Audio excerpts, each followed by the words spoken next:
Movie की starting में हम एक हॉबिट को देखते हैं जिसका नाम बिल्बो बैगिंस होता है। वो अपनी लाइफ के उस अनएक्सपेक्टेड जर्नी के बारे में लिख रहा होता है ताकि उसका भतीजा फ्रेडो उसकी इस जर्नी के बारे में जान सके। यहाँ से कहानी कई साल पीछे जाती है। यह वो वक्त था जब बौने पूरी दुनिया के सबसे अमीर लोग हुआ करते थे।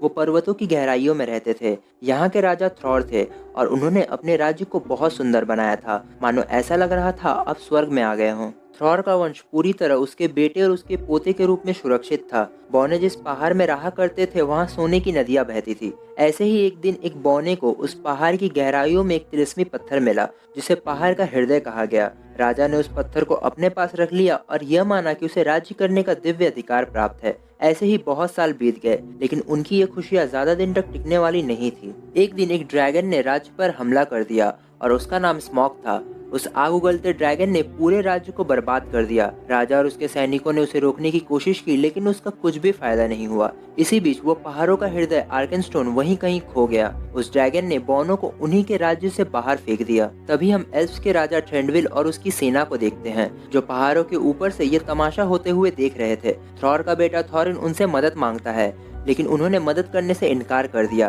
क्योंकि वो अपने लोगों की जान खतरे में डालना नहीं चाहते थे।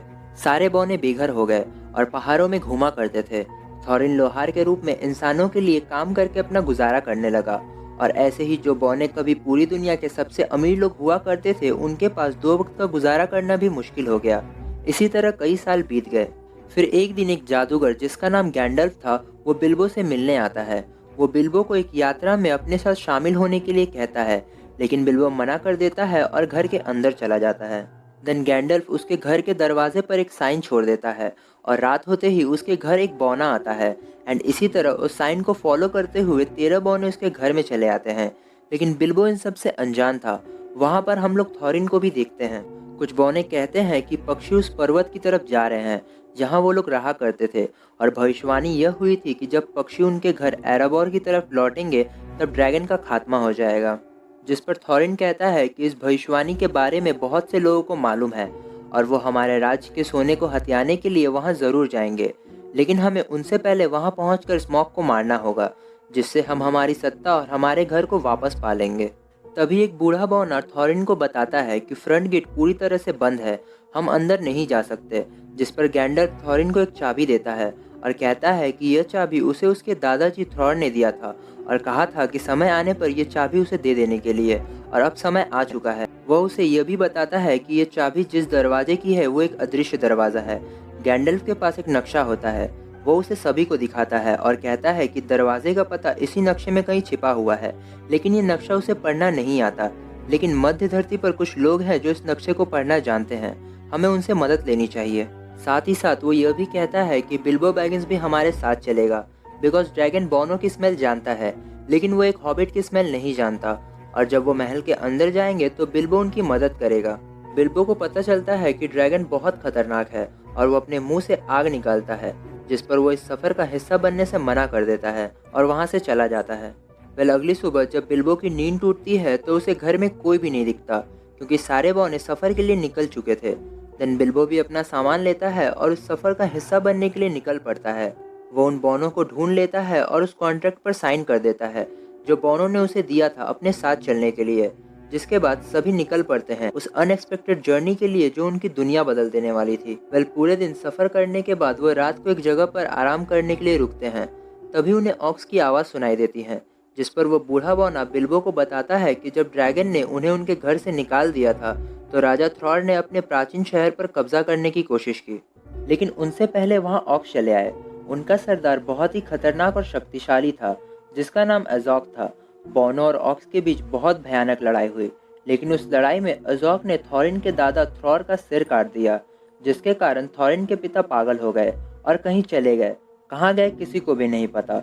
जिसके बाद थॉरिन ने उस राक्षस का सामना किया और उन दोनों के बीच बहुत भयंकर लड़ाई हुई, जिसमें थॉरिन ने अजॉक का बायां हाथ काट दिया, लेकिन अजॉक किसी तरह बच गया और वहां से भाग गया। बट उस लड़ाई में बौनों ने अपनी एक बहुत बड़ी सेना को खो दिया। हम सभी लोग उस पर्वत को हासिल करना चाहते हैं ताकि हमें हमारा घर वापस मिल सके। गैंडल्फ ये बात जानते हैं कि यह हमारा हक है, इसीलिए वो हमारा साथ दे रहे हैं। अगली सुबह सभी लोग अपना सफर कंटिन्यू करते हैं और सफर के दौरान गैंडल्फ बिल्बो को बताता है कि मेरे जैसे 5 जादूगर हैं और हम में से सबसे महान और शक्तिशाली जादूगर सारूमन है। इसके बाद दो और जादूगर आते हैं जो नीले हैं, और पांचवा जादूगर भूरा है जिसका नाम रेडेगाज है, लेकिन वो इंसानों से ज़्यादा जानवरों से प्यार करता है और इसी कारण वो इंसानों से दूर जंगलों में रहता है। जिसके बाद हम उसी पांचवें जादूगर रेडेगाज को देखते हैं। उसके जंगल में बहुत अजीब तरह की बीमारी आ गई थी और सारे जानवर मरने लगे थे। तभी उसे पता चलता है कि यह कोई बीमारी नहीं बल्कि काला जादू है। जिसके बाद वो इस बात का पता लगाने के लिए निकल पड़ता है। इस तरफ गैंडल्फ थॉरिन से कहता है कि उन्हें एल्फ्स की मदद लेनी चाहिए बिकॉज वही इस नक्शे को पढ़ सकते हैं, लेकिन थॉरिन मना कर देता है क्योंकि जब ड्रैगन ने उन पर हमला किया था तो एल्फ्स ने उनकी मदद करने से इनकार कर दिया था। गैंडल्फ के समझाने पर भी थॉरिन नहीं मानता, जिस पर गैंडल्फ गुस्सा होकर वहां से चला जाता है। सभी लोग रात को उसी जगह रुकने का डिसाइड करते हैं। तभी वहां तीन बड़े बड़े राक्षस आ जाते हैं जिन्हें ट्रोल्स कहा जाता था। वो उनके घोड़े को पकड़कर लेकर चले जाते हैं। बिल्बो उन घोड़ों को छुड़ाने की कोशिश करता है लेकिन ट्रोल्स उसे पकड़ लेते हैं। वो उसे मारने ही वाले होते हैं तभी वहाँ सारे बौने आ जाते हैं और उन पर हमला कर देते हैं, लेकिन ट्रोल्स सभी को पकड़ लेते हैं और उन्हें खाने के लिए पकाने लगते हैं। तभी उनमें से एक ट्रोल कहता है कि हमें जल्दी करना होगा क्योंकि सूरज निकलने वाला है और अगर सूरज निकलने से पहले हम गुफा में नहीं गए तो हम पत्थर के बन जाएंगे। बिल्बो उनकी बातें सुन लेता है और अपने बातों के जरिए उन्हें उलझाने की कोशिश करता है। ट्रोल्स उनकी बातों को सुनने लगते हैं और उधर सूर्योदय होने लगता है। तभी वहाँ गैंडल्फ आ जाते हैं। वो एक चट्टान को अपनी छड़ी के जरिए तोड़ देते हैं जिससे सूरज की किरणें ट्रोल्स पर पड़ने लगती हैं और सभी ट्रोल्स देखते ही देखते पत्थर के बन जाते हैं और बिल्बो और सभी की जान बच जाती है। सभी वहाँ से बाहर निकलने लगते हैं। तभी उन्हें ट्रोल्स की गुफा मिलती है जिसमें उन्हें असंख्य सोने चांदी मिलते हैं। वहाँ थॉरिन को कुछ तलवारें भी मिलती हैं जो पहले युग के एल्फ्स ने बनाया था और उन तलवारों से बेहतर तलवारें आज तक नहीं बनी थी। थॉरिन उस तलवार को अपने पास रख लेता है, जिसके बाद सभी लोग वहां से जाने लगते हैं। तभी गैंडल्फ को जमीन में एक तलवार मिलती है। वो इसे बिल्बो को दे देता है और कहता है कि इसका ब्लेड एल्विस से बना है, जिसका मतलब कि जब भी ऑक्स या गॉब्लिन पास होंगे तो ये नीला होकर चमकेगा। जिसके बाद सभी अपने सफर को कंटिन्यू करते हैं। तभी वहाँ वही पांचवा जादूगर रेडेगाज आता है। वो गैंडल्फ को बताता है कि ग्रीनवुड जंगल बीमार है, वहाँ पर पौधे नहीं उगते हैं, वहाँ पर अब मकड़ियाँ रहती हैं और ये सारी मकड़ियाँ डॉल गुल्डोर से आई हैं। दरअसल डॉल गुल्डोर ग्रीनवुड में स्थित एक किला है। यह किला सेरोंग का किला है, जिस पर गैंडल्फ कहता है कि वो किला तो पूरी तरह वीरान है, लेकिन रेडेगाज कहता है कि नहीं, वो किला वीरान नहीं है, मैं वहाँ गया था, वहाँ एक प्राचीन शैतान रहता है। वो एक ऐसा शैतान है जो अंधेरे की दुनिया से आत्माओं को बुला सकता है और शैतान ने मुझ पर हमला भी किया था, लेकिन मैं किसी तरह बचकर वहाँ से भाग आया। लेकिन भागते वक्त मैंने अंधेरे में एक साया देखा और ये सेरॉन का साया था। वो गैंडल्फ को तलवार भी दिखाता है जिससे उस राक्षस ने रेडेगाज पर हमला किया था। वो गैंडल्फ को बताता है कि यह तलवार मरे हुए लोगों की दुनिया से बिलोंग करती है और इसे मरे हुए लोगों ने ही बनाया है। सडनली उन पर एक भेड़िया हमला कर देता है और ये अजॉक के भेड़िए थे। बौने उन भेड़ियों को मार देते हैं, लेकिन वहाँ और भी भेड़िए थे जो उन पर हमला करने आ रहे थे। रेडेगाज कहता है कि मैं उनका ध्यान भटकाता हूँ और तब तक तुम सभी यहाँ से बाहर निकल जाओ। रेडेगाज सभी ऑक्स का ध्यान भटकाने लगता है और सारे बौने वहाँ से भागने लगते हैं, लेकिन ऑक्स उन्हें देख लेते हैं और बौनों पर अटैक कर देते हैं। लेकिन बौने किसी तरह ऑक्स को मार देते हैं और वहाँ से भागने लगते हैं, लेकिन वहाँ पर और भी ढेर सारे ऑक्स चले आते हैं। इससे बचने के लिए गैंडल्फ सभी को एक गुफा में लेकर चले जाते हैं। तभी वहाँ एल्फ्स के सैनिक चले आते हैं और सारे ऑक्स को मार देते हैं, लेकिन कुछ ऑक्स डर कर वहाँ से भाग जाते हैं। बौने उस गुफा से होते हुए गैंडल्फ के साथ एल्फ्स के राज पहुँचते हैं, लेकिन थॉरिन यहाँ जाना नहीं चाहता था बिकॉज मुश्किल वक्त में एल्फ्स ने उनसे मुंह मोड़ लिया था। लेकिन गैंडल्फ के समझाने पर वो मान जाता है। सभी एल्फ के राज जाते हैं जहाँ एल्फ उनका स्वागत करते हैं। गैंडल्फ थॉरिन से वो नक्शा मांगते हैं ताकि वो एल्फ के राजा एल्रोन को वो नक्शा दिखा सके बिकॉज वो नक्शा पढ़ना जानता था, लेकिन थॉरिन नक्शा देने से मना कर देता है। बट गैंडल्फ के समझाने पर वो मान जाता है और नक्शा एल्रोन को दिखाता है। एल्रोन उस नक्शे को पढ़ता है और सभी को बताता है कि ड्यूरिन के दिन तुम्हें सही जगह पर खड़ा होना होगा एंड वो जगह प्रेस्टोन होगी और वहाँ से तुम्हें वो दरवाज़ा दिखाई देगा। चाबी के जरिए उस दरवाजे को खोल के तुम पर्वतों के उन गहराइयों में जा सकते हो जहाँ ड्रैगन सोया हुआ है। ड्यूरिन का दिन वह दिन होता है जब पतझड़ का आखिरी चांद निकलता है और ये दिन जल्द ही आने वाला था क्योंकि अभी पतझड़ का मौसम चल रहा होता है। तभी वो बूढ़ा बौना कहता है कि हमें जल्दी करना होगा, हमारे पास अभी भी समय है, लेकिन एल्रोन उन सभी को वहाँ जाने से मना करता है। एल्रोन गैंडल्फ को सारूमन के पास ले जाता है जो सबसे महान और ताकतवर जादूगर थे। वहाँ पर हम लेडी गैलाड्रियल को भी देखते हैं। सारुमन गैंडल्फ को उन पहाड़ों में जाने से मना करता है क्योंकि उन पहाड़ों में ड्रैगन स्मग है जो पिछले 60 सालों से सो रहा है एंड अगर वो जाग गया तो तबाही शुरू हो जाएगी। जिस पर गैंडल्फ कहते हैं कि अगर ड्रैगन दुश्मनों से मिल गया तो और भी ज़्यादा तबाही होगी। वो सारुमन को वो सारी बातें बताता है जो रेडिगास ने उसे बताया था, लेकिन सारुमन उसकी बातों पर विश्वास नहीं करता और कहता है कि ऐसा कोई राक्षस इस दुनिया में नहीं है और अगर होता तो उसे पता चल जाता। तभी लेडी गैलाड्रियल अपनी शक्तियों के जरिए गैंडल्फ से अपने माइंड में बात करती है और उसे वो तलवार दिखाने के लिए कहती है। गैंडल्फ वो तलवार सभी को दिखाता है जिस पर एल्रोंड कहता है कि ये मॉर्गुल्ड ब्लेड से बनी है जिसे शैतानी राजा एगमाग के लिए बनाया गया था, लेकिन जब वो युद्ध में हार गया था तो उसके साथ ही ये तलवार जल गई थी। लेडी गैलाड्रियल और एल्रोंड दोनों परेशान हो जाते हैं, लेकिन सारुमन कहता है कि उसके पास कोई भी प्रूफ नहीं है कि ये तलवार शैतानी राजा एगमाग की है और वो मर चुका है, वो कभी भी वापस नहीं आ सकता। इस तरफ सारे बौने एल्फ को बिना बताए उनके राज्य से चले जाते हैं। लेडी गैलाड्रियल को गैंडल्फ की बातों पर विश्वास था। वो कहती है कि अगर उसे उसकी ज़रूरत पड़ेगी तो वो उनकी मदद करने ज़रूर आएगी। जिसके बाद गैंडल्फ एल्फ के राज्य से चले जाते हैं। इधर सारे बौने मिस्टी माउंटेन को पार कर रहे होते हैं, तभी वहाँ पत्थर के बड़े बड़े दैत्य चले आते हैं और उन पर हमला कर देते हैं। तभी सभी को याद आता है कि मिस्टी माउंटेन पर पहाड़ों के बड़े बड़े दैत्य रहते हैं जिसे उन्होंने सिर्फ कहानियों में सुना था। वो लोग किसी तरह बच जाते हैं और पहाड़ों की गुफा में आश्रय लेते हैं। वे सभी लोग आराम कर रहे होते हैं, तभी वहाँ जमीन खिसकने लगती है और बिल्बो की तलवार जिसे गैंडल्फ ने दिया था वो नीले रंग से चमकने लगती है। जमीन खिसकने के कारण सारे बौने नीचे की तरफ जाने लगते हैं, जिसके बाद सभी बौने वहाँ से सीधे गॉब्लिन के पास चले जाते हैं। गॉब्लिन उन सभी को कैद कर लेते हैं और अपने राजा के पास ले जाने लगते हैं, लेकिन बिल्बो किसी तरह बच जाता है। तभी उस पर एक गॉब्लिन हमला कर देता है। बिल्बो उस गॉब्लिन से लड़ाई करने लगता है और उस लड़ाई के दौरान बिल्बो नीचे गिर जाता है। इधर सारे बौने गॉब्लिन के राजा के पास पहुंचते हैं। गॉब्लिन का राजा जानता था कि एज़ोक उन्हें ढूंढ रहा है। वो बौनों का सौदा करता है और ये संदेश एज़ोक तक पहुंचाता है कि उन्हें थॉरिन और सारे बौने मिल चुके हैं।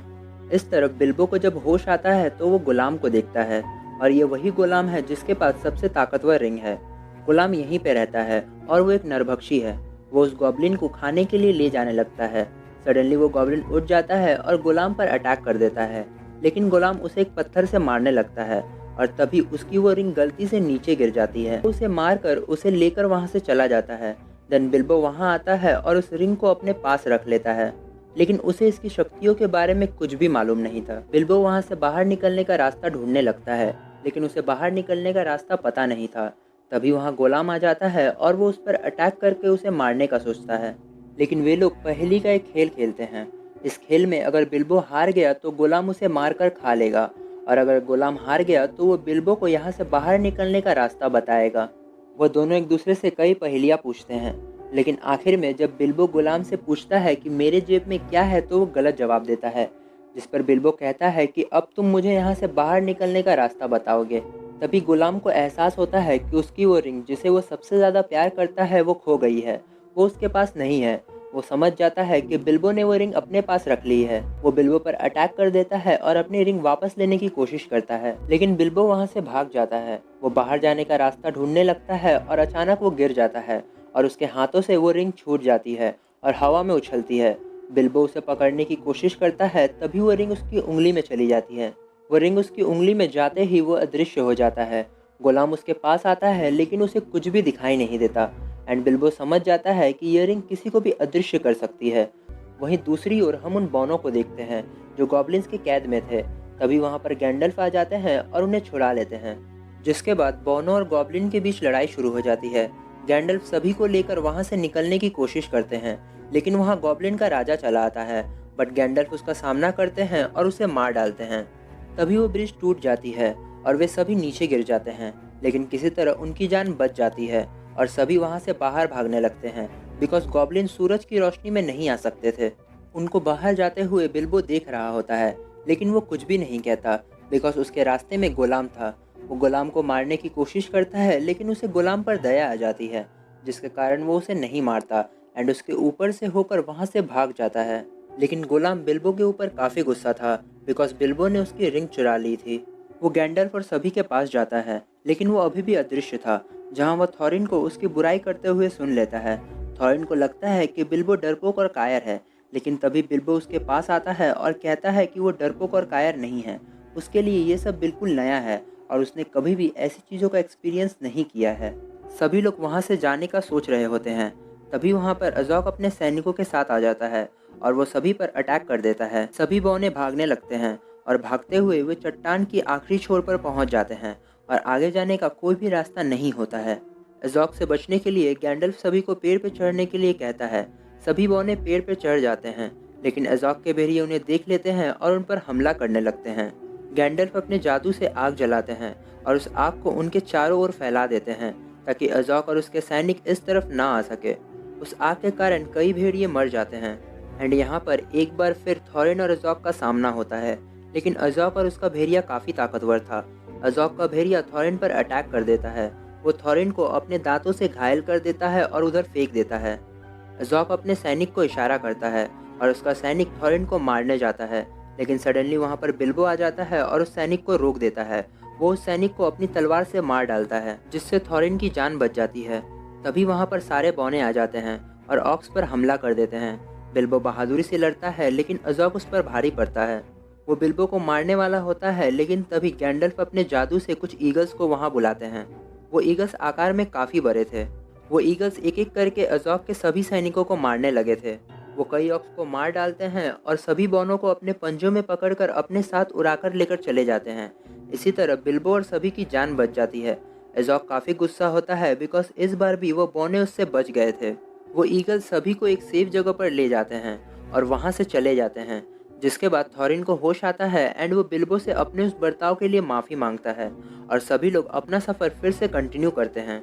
बट मूवी की एंडिंग में हम उस ड्रैगन को देखते हैं जो उस पर्वतों में पिछले 60 सालों से सो रहा है, लेकिन अब वो जग गया है एंड मूवी यहीं पर एंड होती है। दोस्तों, इस मूवी का सेकंड पार्ट बहुत ही जल्द हमारे चैनल पर अपलोड हो जाएगा, तो अगर आप उस वीडियो को मिस नहीं करना चाहते तो चैनल को सब्सक्राइब कर लीजिए और अगर ये वीडियो पसंद आई हो तो इसे लाइक कर दीजिएगा। And thank you so much for watching this video.